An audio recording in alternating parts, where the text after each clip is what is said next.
ದಾವಣಗೆರೆಯಲ್ಲಿ ಗಣೇಶ ವಿಸರ್ಜನೆಯ ವೇಳೆ ಗಲಾಟೆ ನಡೆದಿದೆ. ರಾತ್ರಿ ಇಡೀ ಹಿಂದೂಗಳ ಮನೆಗಳ ಮೇಲೆ ಕಲ್ಲು ತೂರಾಟ ನಡೆದಿದೆ. ಮನೆ ಮೇಲೆ ದಾಳಿ ಮಾಡೋದಕ್ಕೆ ದೊಣ್ಣೆ ಕಲ್ಲುಗಳನ್ನು ಹಿಡಿದು ಓಡಾಟ ನಡೆಸಿರೋದು ಗೊತ್ತಾಗಿದೆ. ಮಟ್ಟಿಕಲ್ ಆನೆಕೊಂಡಾದ ಮನೆಗಳ ಮೇಲೆ ಈ ರೀತಿ ಕಲ್ಲು ತೂರಾಟ ನಡೆದಿರೋದು. ರಾತ್ರಿ ಎಲ್ಲ ದಾವಣಗೆರೆಯ ಜನ ಭಯದಲ್ಲೇ ಕಾಲ ಕಳೆಯೋ ಹಾಗಾಗಿದೆ. ಪೆಟ್ರೋಲ್ ಬಾಂಬ್ಗಳ ಮೂಲಕವೂ ಈಗ ದಾಳಿ ನಡೆದಿತ್ತು ಅನ್ನೋ ಸಂಚಿನ ಆರೋಪ ಕೇಳಿ ಬರ್ತಾ ಇದೆ. ಗಲಾಟೆಯ ಭಯಾನಕ ವಿಡಿಯೋ ನ್ಯೂಸ್ ಫಸ್ಟ್ಗೆ ಲಭ್ಯ ಆಗಿದೆ.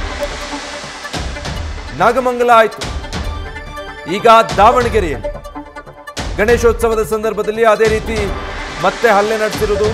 ರಾತ್ರಿ ಎಲ್ಲ ದಾವಣಗೆರೆಯ ಜನ ಭಯದಲ್ಲೇ ಕಾಲ ಕಳೆಯುವಂತಹ ಪರಿಸ್ಥಿತಿಯಲ್ಲಿ ನಿರ್ಮಾಣ ಆಗಿದೆ. ಮನೆಗಳ ಮೇಲೆ ಕಲ್ಲು ಬಿದ್ದಿದೆ, ದೊಣ್ಣೆಗಳನ್ನು ಹಿಡ್ಕೊಂಡು ಓಡಾಡಿದ್ದಾರೆ. ಪೆಟ್ರೋಲ್ ಬಾಂಬ್ ಮೂಲಕವೂ ಕೂಡ ದಾಳಿಗೆ ಸಂಚು ನಡೆದಿತ್ತು ಅಂತ ಹೇಳಲಾಗ್ತಾ ಇದೆ. ನಾಗಮಂಗಲದಲ್ಲಿ ಆಯಿತು, ಇದೀಗ ದಾವಣಗೆರೆಯಲ್ಲಿ ಅದೇ ರೀತಿಯಾದಂತಹ ಘಟನೆ ಅಂತ ಹೇಳ್ಬೋದು. ಗಣೇಶ ವಿಸರ್ಜನೆಯ ವೇಳೆ ದಾವಣಗೆರೆಯಲ್ಲೂ ಕೂಡ ಗಲಾಟೆ ನಡೆದು ಹೋಗಿದೆ. ರಾತ್ರಿ ಇಡೀ ಹಿಂದೂಗಳ ಮನೆಗಳ ಮೇಲೆ ಕಲ್ಲು ತೂರಾಟ ನಡೆಸಲಾಗಿದೆ. ರಾತ್ರಿ ಎಲ್ಲ ಅಲ್ಲಿನ ಜನ ಭಯದಲ್ಲೇ ಬದುಕುವಂತಹ ಪರಿಸ್ಥಿತಿ ನಿರ್ಮಾಣ ಆಗಿತ್ತು. ಮನೆಗಳ ಮೇಲೆ ಮನಸೋ ಇಚ್ಛೆ ಕಲ್ಲುಗಳಿಂದ ರಾತ್ರಿ ಪೂರ ದಾಳಿ ನಡೆಸಿದ್ದಾರೆ. ಒಂದು ರೀತಿ ಸಂಪೂರ್ಣ ಭಯದ ವಾತಾವರಣ ನಿರ್ಮಾಣ ಆಗಿತ್ತು ಅಲ್ಲೂ ಕೂಡ. ಮತ್ತೆ ಈ ನಾಗಮಂಗಲದಲ್ಲಿ ಯಾವ ರೀತಿ ಕೈಯಲ್ಲಿ ತಲವಾರು ಹಿಡ್ಕೊಂಡು ಓಡಾಡ್ತಿದ್ದು, ಕಲ್ಲುಗಳು ಎಸಿತಾ ಇದ್ದಿತ್ತಲ್ಲ, ಅಂಥದ್ದೇ ದೃಶ್ಯ, ಅಂಥದ್ದೇ ಸನ್ನಿವೇಶಗಳು ದಾವಣಗೆರೆಯಲ್ಲೂ ಕೂಡ ಕಂಡು ಬಂದಿದ್ದು. ಇದು ಕೂಡ ನಡೆದಿರೋದು ಗಣೇಶ ವಿಸರ್ಜನೆಯ ಮೆರವಣಿಗೆಯ ಸಂದರ್ಭದಲ್ಲೇ. ಎಷ್ಟೋ ಮೆರವಣಿಗೆಗಳು ನಡೆಯುತ್ತೆ ನಾಗಮಂಗಲದಲ್ಲಿ, ಏನೋ ಒಂದು ಹೆಚ್ಚು ಕಡಿಮೆಯಾಗಿ ನಡೆದು ಹೋಗಿದೆ ಅಂತ ಸಚಿವ ಲಕ್ಷ್ಮೀ ಹೆಬ್ಬಾಳ್ಕರ್ ಮೊನ್ನೆ ಹೇಳ್ತಾ ಇದ್ರು.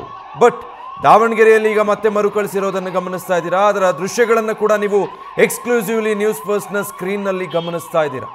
ಹಾಗಿದ್ರೆ ಇಲ್ಲೇನಾಗಿದೆ, ಯಾವ ಕಾರಣಕ್ಕೆ ಗಲಭೆ ನಡೀತು? ಹಾಗಿದ್ರೆ ಇಲ್ಲೂ ಕೂಡ ಯಾರು ಗಣೇಶ ಮೆರವಣಿಗೆಯಲ್ಲಿ ಹೋಗ್ತಾ ಇದ್ರಲ್ಲ ಅವ್ರ ಮೇಲೆ ಗೂಬೆ ಕೂರಿಸ್ತಾರ ನೋಡಬೇಕು. ಯಾಕಂದ್ರೆ ನಾಗಮಂಗಲದಲ್ಲಿ ಆಗಿದ್ದು ಪ್ರಚೋದನೆ ಅವರಿಂದ ಆಯಿತು, ಆ ಕಾರಣಕ್ಕಾಗಿ ಅಂತ A1 A23ವರೆಗೂ ಅವ್ರಗಳ ಮೇಲೆ FIR ಹಾಕಿರೋದು. ಅದಾದ್ಮೇಲೆ ಅಲ್ಲಿ ಕಲ್ಲು ತೂರಾಟ ನಡೆಸಿದವರು ಇದ್ದಾರೆ.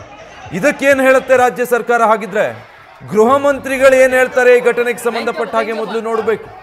ಇದೊಂದು ಸಣ್ಣ ಘಟನೆ ಅಂತಾರ, ಏನೋ ಒಂದು ಸ್ಮಾಲ್ ನೆಗ್ಲಿಜೆನ್ಸಿಯಿಂದ ನಡೆದೋಗಿದೆ ಅಂತಾರ, ಅಥವಾ ಇವರೇ ಪ್ರಚೋದನೆ ಮಾಡಿದ್ರಿಂದ ಹಂಗಾಗೋಯ್ತು ಅಂತಾರ, ಗೊತ್ತಿಲ್ಲ. ಯಾಕಂದ್ರೆ ಈ ಹಿಂದಿನ ಪ್ರಕರಣಗಳಲ್ಲಿ ಆ ರೀತಿ ಅವರು ರಿಯಾಕ್ಟ್ ಮಾಡಿರೋದ್ರಿಂದ ಈಗ ಈ ಪ್ರಕರಣದಲ್ಲಿ ರಾಜ್ಯ ಸರ್ಕಾರ ಮತ್ತೆ ಗೃಹ ಸಚಿವರ ರಿಯಾಕ್ಷನ್ ಇನ್ನೇನಿರುತ್ತೋ ಅನ್ನೋದನ್ನು ಕಾದು ನೋಡಬೇಕಾಗಿದೆ. ಬಟ್ ಇದು ಖಂಡನಾರ್ಹ ನಿಜಕ್ಕೂ ಕೂಡ. ಎಲ್ಲೋ ಒಂದು ಕಡೆ ಆಯಿತು ಅಂದರೆ ಅದು ಅನಿರೀಕ್ಷಿತನೋ ಅಥವಾ ಕಾಕತಾಳೀಯನೋ ನಡೆದೋಯ್ತು ಅನ್ಬೋದು. ಬಟ್ ದಾವಣಗೆರೆಯಲ್ಲಿ ಹೇಗಾಯಿತು? ಹಾಗಿದ್ರೆ ಅದೇ ಮಾದರಿಯಲ್ಲಿ ನಡೆದಿದೆ ದಾವಣಗೆರೆಯಲ್ಲಿ. ಮತ್ತೆ ಈ ಘಟನೆಗೆ ಸಂಬಂಧಪಟ್ಟ ಹಾಗೆ ಇನ್ನೂ ಕೂಡ ಮಾಹಿತಿಗಳು ತಿಳಿದು ಬರಬೇಕಾಗಿದೆ. ಬಟ್ ರಾತ್ರಿ ನಡೆದಿರುವಂಥ ಘಟನೆ ಆಗಿರೋದ್ರಿಂದ ಪ್ರಾಥಮಿಕವಾಗಿ ಲಭ್ಯ ಆಗ್ತಾ ಇರೋ ಮಾಹಿತಿ ಇದು. ನೋಡಿ, ಈಗ ಸ್ಕ್ರೀನ್ನ ಎಡಭಾಗದಲ್ಲಿ ನೀವು ಗಮನಿಸಬಹುದು. ಆ ದೃಶ್ಯದಲ್ಲಿ ಯಾವ ಪರಿ ಕಲ್ಲೆಸೆತ ಕಲ್ಲು ತೂರಾಟ ನಡೀತಾ ಇದೆ ಅಲ್ಲಿ ಮೆರವಣಿಗೆ ಹೊರಟವರ ಮೇಲೆ ಅನ್ನೋದನ್ನ ಬಹಳ ಸ್ಪಷ್ಟವಾಗಿ ಆ ಎಡಭಾಗದ ದೃಶ್ಯದಲ್ಲಿ ನೀವು ಗಮನಿಸಬಹುದು. ಇನ್ನು ಬಲಭಾಗದ ದೃಶ್ಯದಲ್ಲೆಲ್ಲ ಗುಂಪು ಚದುರಿ ಹೋಗ್ತಾ ಇರುವಂತಹ ದೃಶ್ಯ. ಅದು ದೊಡ್ಡ ಮಟ್ಟದಲ್ಲೇ ಗಲಭೆ ಕೋಲಾಹಲ ಸೃಷ್ಟಿಯಾಗಿದೆ ದಾವಣಗೆರೆಯಲ್ಲಿ.